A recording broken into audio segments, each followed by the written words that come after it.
बिस्मिल्लाहिर्रहमानिर्रहीम अस्सलाम वालेकुम। मैं हूँ इफ्तिखार और आप देख रहे हैं news entertainment and food channel.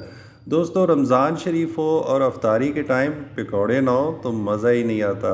उसके अलावा बरसात हो, हल्की हल्की बारिश हो रही हो, ठंडी ठंडी हवाएं चल रही हो, शाम का मौसम हो, रिश्तेदारों के साथ बंदा बैठा हो और या दोस्तों की महफ़िल हो तो पकौड़े खाने को तो दिल करता ही है। लेकिन अक्सर होता ही है कि पकौड़े या तो बनाते वक्त अंदर से कच्चे रह जाते हैं या फिर बहुत ज़्यादा फ्राई करने पे कलर ख़राब हो जाता है।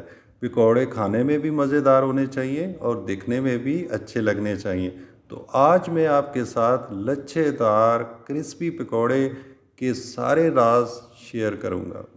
बिस्मिल्लाहिर्रहमानिर्रहीम। सबसे पहले दो बड़े साइज़ के मैंने आलू उनको छील के अच्छी तरह बारीक लंबा लंबा काट लिया। आपने इस तरह बारीक काटने हैं, मोटे नहीं काटने, इस तरह लंबे लंबे साइज़ में काटने हैं। और पालक यहाँ पे 150 ग्राम मैंने लिया है, इसको भी बारीक काट के पानी से अच्छी तरह धो लिया था। और प्याज ये भी बारीक लंबे लंबे काट लेने, इनको भी काटने के बाद धो लेना है। 2 चम्मच यहाँ मैंने अनारदाना डाल दिया है और 2 चम्मच साबुत धनिया डाल दिया है। और साबुत धनिया को हाथ की मदद से आपने इस तरह पीस लेना है हल्का हल्का। धनिया और जो अनारदाना है इसका बहुत ही अच्छा फ्लेवर आता है पकौड़ों में। यहाँ पे 1 कप मैंने बेसन लिया है और इसका वज़न 120 ग्राम है। और तमाम अज्जा को हाथ की मदद से मिक्स कर लूँगा। यहाँ पे नोट रखें कि आपने पानी का एक कतरा भी यूज़ नहीं करना। 1 चम्मच मैंने नमक का डाल दिया है, 1 चम्मच लाल मिर्च पाउडर डाल दिया है और हाफ़ चम्मच साबुत ज़ीरा डाल दिए। बस यही मसाले आपने यूज़ करने हैं और हाथ की मदद से इसको मिक्स कर लूँगा। यहाँ पानी बिल्कुल यूज़ नहीं करना। पानी मैं क्यों यूज़ नहीं कर रहा, क्योंकि आलू, पालक और प्याज को मैंने काटने के बाद अच्छी तरह पानी से धोया था और इन तीनों चीज़ों ने पानी काफ़ी जज़ब कर लिया था।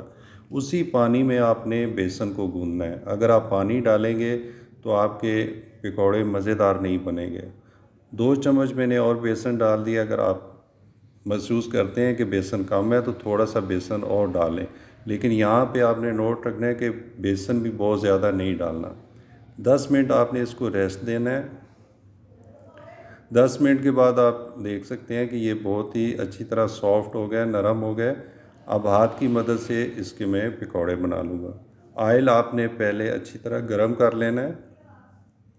चम्मच की मदद से भी आप बना सकते हैं, लेकिन हाथ की मदद से अच्छे पकौड़े बनेंगे, लच्छेदार, और इनके साइज़ भी एक जैसा बनेगा और जल्दी भी बन जाते हैं। और ये देख देख सकते हैं कि यहाँ मैंने बिल्कुल पानी भी बहुत कम इस्तेमाल किया है और बेसन भी बहुत ही कम इस्तेमाल किया है। और यही राज है लच्छेदार क्रिस्पी पकौड़े बनाने का। और अब चम्मच की मदद से आपने इसकी साइड चेंज करते जाना है। यहाँ पे आपने एक और चीज़ का ख़ास ख्याल रखना है कि आपने इसको मीडियम फ्लेम पे पकाना है, ना तो ज़्यादा हाई फ्लेम रखना है ना ही लो फ्लेम पे पकाना है। और फिर ही आपके क्रिस्पी क्रंची मज़ेदार लच्छेदार पकौड़े तैयार होंगे। ये 5 से 7 मिनट में बहुत ही अच्छी तरह फ्राई हो जाते हैं। खाने में तो ये मज़ेदार होते ही हैं और ये दिखने में भी बहुत ही मज़ेदार लगते हैं। और बिल्कुल ये जैसे पोटैटो की फ्राइज़ बनाई जाती है उस तरह का भी टेस्ट होता है। उसके अलावा इसमें पालक यूज़ की गई है और पालक का टेस्ट भी बड़ा अच्छा आता है पकौड़ों में। और उसके अलावा पालक सेहत के लिए भी बहुत ही मुफीद है।